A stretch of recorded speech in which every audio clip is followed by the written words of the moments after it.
Je suis bouleversé de fouler ce sol sacré de Nauvoo.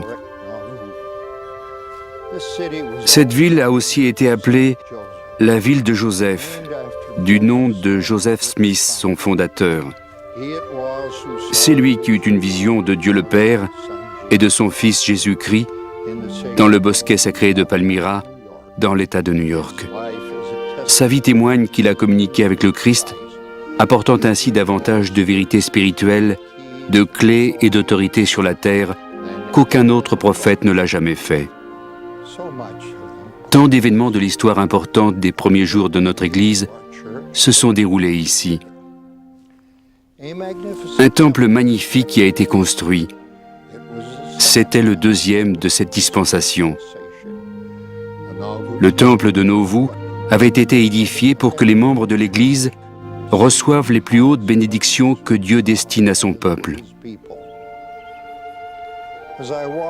En marchant sur ces pierres consacrées des fondations du temple de Nauvoo, je suis profondément ému. La veille de la fermeture du temple et du départ des saints, beaucoup vivaient pratiquement dans le temple. Mes arrière-grands-parents, John et Jane Ackerley, ont été parmi les derniers à recevoir les bénédictions du temple dans ce beau bâtiment le 3 février 1846. C'était providentiel puisque John Ackerley est mort à Winter Quarters. Un jour viendra où ce temple magnifique sera reconstruit à la gloire du Seigneur. C'est ici que se trouvaient les fonds baptismaux du temple. Le Seigneur a dit à Nicodème, « Si un homme ne naît d'eau et d'esprit, il ne peut entrer dans le royaume de Dieu. » Le salut des vivants et des morts dépend de cette ordonnance et d'autres qui apportent toutes une confirmation puissante à ma conviction que Jésus est le Christ. Dans le Gethsémané de la vie par lequel nous passons tous, et souvent dans mon appel actuel, je me suis agenouillé humblement pour m'adresser à la seule source d'où je pouvais obtenir de l'aide. Je me suis souvent présenté, l'esprit à l'agonie, et ai supplié Dieu de m'aider à accomplir l'œuvre que je chéris aujourd'hui plus que la vie elle-même. Il m'est arrivé de me sentir terriblement seul, le cœur brisé, à l'agonie, tourmenté par Satan, puis enserré par l'esprit doux et réconfortant du Maître.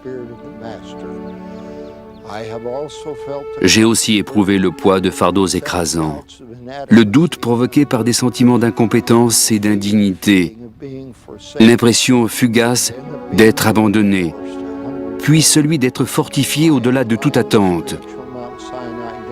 J'ai gravi des dizaines de fois un mont Sinaï spirituel pour chercher à communiquer et à recevoir des instructions.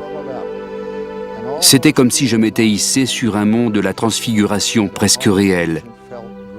Et il m'est arrivé de ressentir une grande force, une grande puissance en présence du divin. J'ai été soutenu par un sentiment sacré et souvent par un compagnon très proche. J'ai été appelé à servir au saint apostolat, mais je ne suis qu'un homme très ordinaire. Cependant, j'admets avec reconnaissance avoir reçu un don très spécial. Je sais de manière certaine que Jésus de Nazareth est notre Sauveur divin. Je sais qu'il vit. Je sais qu'à travers l'agonie indescriptible de l'expiation, les hommes et les femmes, s'ils se repentent, peuvent obtenir le pardon de leurs péchés. Grâce au miracle de la résurrection, tous ressusciteront. Je sens son amour et je reste sans voix en pensant au prix qu'il a payé pour chacun de nous. Je me demande combien de gouttes de sang sont tombées pour moi.